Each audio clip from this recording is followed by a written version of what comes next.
Hello guys, আসসালামু আলাইকুম। আপনারা সবাই কেমন আছেন? আশা করি সবাই ভালো আছেন। স্পোর্ট টকিং নিয়ে আবার আপনাদের সামনে আমি হাজির হলাম।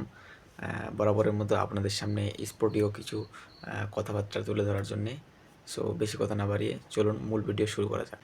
গত 18ই নভেম্বর বাংলাদেশ বনাম ইন্ডিয়ার ফুটবলের ম্যাচে বাংলাদেশের অসাধারণ একটি জয়।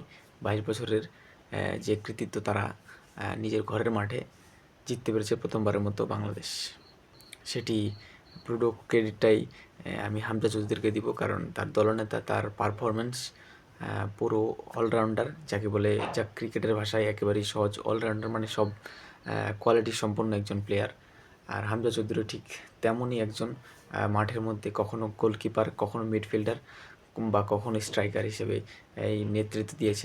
আমরা বা আপনারা যারা কিছু বাঙালি আছেন সাকিব আল হাসানকে নিয়ে এবং হামজা চৌধুরীকে তুলনা করতেছেন, ঠিক তাদের দুজনের ক্যাটাগরিটি আলাদা বা তাদের দুজনের খেলার পারফরমেন্স আলাদা। সাকিব আল হাসান নিজেও একজন লিওনেল মেসির ফ্যান।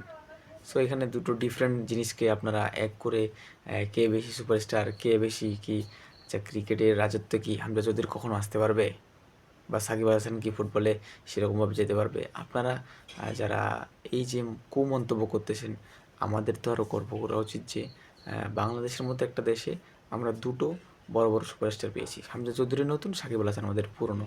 তাদেরকে নিয়ে আমরা ইন্টারন্যাশনালি গর্ব করে বলতে পারি। হামজা চৌধুরীকে শুরু করেছি মাত্র।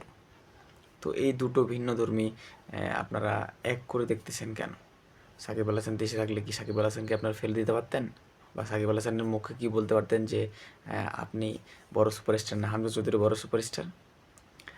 আপনাদের মতো এই যে মূর্খ প্রশ্নের উত্তর কিন্তু তারাই বেশি তর্ক করে, যারা মূর্খের মতো কথা বলে। এই বিষয়ে কোনো তর্কর কোনো যুক্তি আসে না, কারণ বড় বড় দেশগুলোতে আপনারা দেখেন বেন স্টোকের সাথে কি কখনো ইংল্যান্ডের ফুটবলের কখনো তুলনা করা হয়েছে যে কে বেশি আপনার সুপারস্টার, বা দেশের ফুটবলকে বা ক্রিকেটকে কে বেশি এগিয়ে নিয়ে নিয়ে গেছে?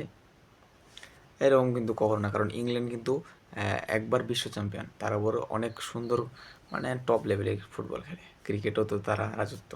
তো তারা কি কখনো এসব নিয়ে মাতামাতি করে? আপনাদের মতো মূর্খ অশিক্ষিত বাঙালিরাই কিন্তু এসব নিয়ে তর্ক করে। তো এইসব তর্কর কথা বাদ দেন, যে যেখানে আছে তাকে সেখানে সম্মান করুন এবং ভালোবাসা দিন। আর ভিডিওটি ভালো লাগলে অবশ্যই আমাকে লাইক করবেন এবং চ্যানেলটি সাবস্ক্রাইব করে দেবেন।